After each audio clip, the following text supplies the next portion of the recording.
Bonjour, aujourd'hui on va vous parler des signes vitaux dans le cadre du cours d'appréciation clinique.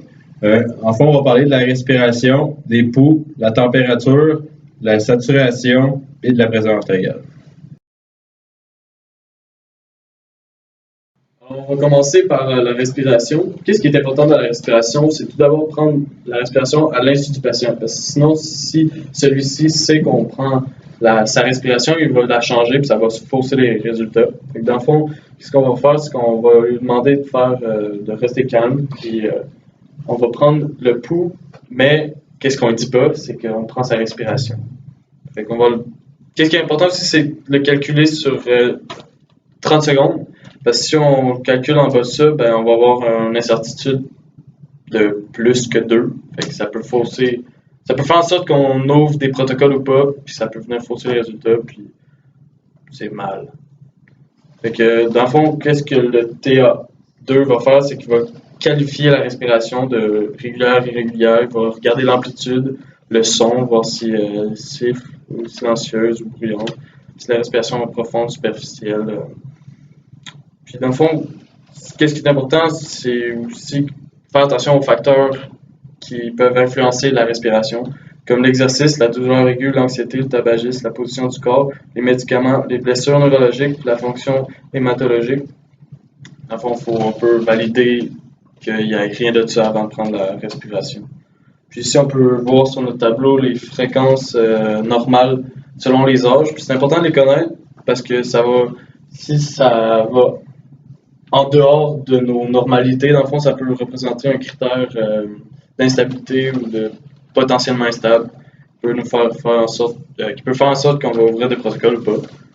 Donc, c'est pas mal tout pour la respiration. Et puis pour regarder la respiration, on va se focusser sur le thorax ou sinon les trapèzes. Si jamais on n'est juste pas capable de le voir, on va aller mettre notre main ici, puis on va calculer avec le mouvement du thorax. Maintenant, on va parler des pulsations. Dans le fond, les pulsations, ça correspond au pouls. Donc, pour prendre le pouls d'un patient, il faut prendre une pression avec 3 doigts ou avec les deux doigts, mais c'est le bout des doigts. Il faut faire attention, il ne faut pas mettre le pouce parce que ça pourrait fausser les résultats, puis ça pourrait prendre en considération notre propre fréquence cardiaque. Le TAP2, comme mon collègue ici, il doit comprimer légèrement l'artère pour sentir la pulsation du cœur pour une période d'environ 30 secondes. Ça, après 30 secondes, le chiffre que mon collègue va avoir, il va le multiplier par 2, ça va donner environ sa fréquence cardiaque par minute, avec bien sûr une marge d'erreur de 4 ou de 2. Il va aussi qualifier le rythme, s'il est régulier, irrégulier, régulièrement irrégulier ou irrégulièrement irrégulier. Il va aussi calculer l'amplitude du pouls, c'est-à-dire s'il est filant, qui est vraiment difficile à apercevoir, ou s'il est bondissant, qui vous va être bien frappé, c'est que ça va être facile à prendre.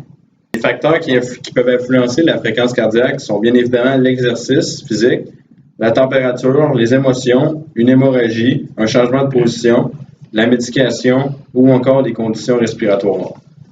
Dans le fond, qu'est-ce qui est important lors de la prise cardienne, c'est de ne pas étrangler la personne comme ceci. Vraiment prendre le pouls de notre côté, palper de notre côté dans le fond, pour pas que le patient se sente étranglé lors de la prise du pouls. Puis, c'est pas mal ça. Donc, juste en arrière, on a les catégories d'âge, nouveau-né, pré-nourrisson. Ça, c'est environ, selon une moyenne générale, les battements par minute qu'ils doivent représenter. Vitaux qu'on va prendre, c'est la température. La prise de température, on va le prendre quand on va prendre le pouls du patient. On va toucher ça peu. On va voir si elle est chaude ou froide. On va remarquer s'il y a des rougeurs, s'il y a des frissons. On peut aussi prendre la pouls quand on va demander au patient de serrer nos 2 doigts. On peut sentir si c'est chaud, si c'est froid.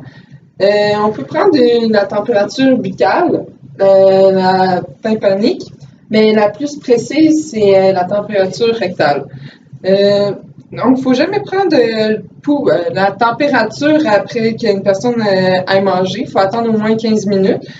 Puis c'est au moins 2 minutes après que la personne ait fumé, parce que ça peut fausser nos données.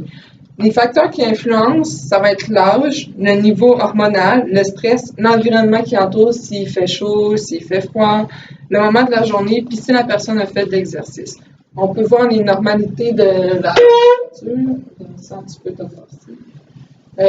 une normalité pour buccale, rectal, tympanique puis axillaire, puis comme on peut voir, rectal, c'est pas mal la plus précise. Nous sommes rendus aux signes vitaux de la pression artérielle. L'appréciation de la pression artérielle, c'est un des signes vitaux les plus importants avec le pouls et la respiration, car c'est le résultat qui peut influencer le bon choix de protocole.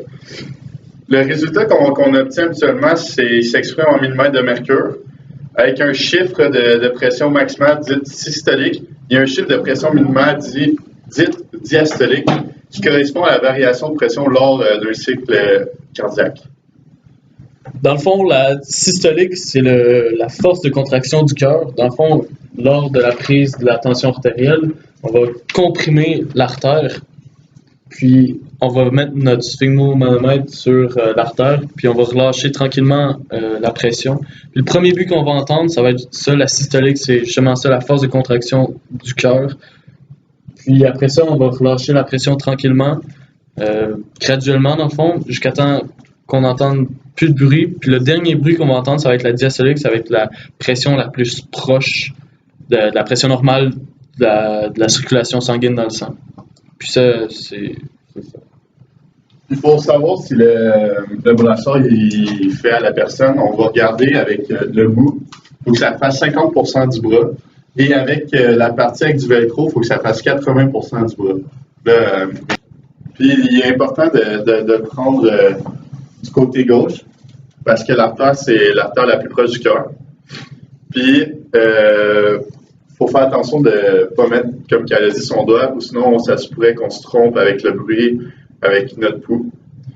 Il y a plusieurs facteurs qui peuvent influencer la tension artérielle. Il y a l'âge, le sexe, le rythme diurne, le poids, l'exercice, les émotions et le stress. Puis,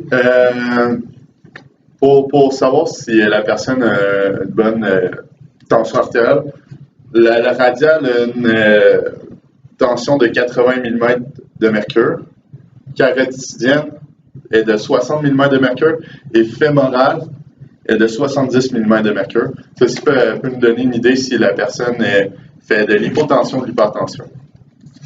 Je vais vous énumérer les erreurs fréquentes qui arrivent souvent quand on prend la pression artérielle. C'est comme, mettons, une personne qui a beaucoup d'émotions, mettons, elle est anxieuse, elle est fâchée, ben ça peut aussi influencer le résultat. Si le brassard il est mal positionné, s'il est trop gros, s'il est trop petit, si le bras, mettons, il est en bas du cœur, il est en haut, si la personne a force, ça peut influencer. Aussi les protocoles, les normalités.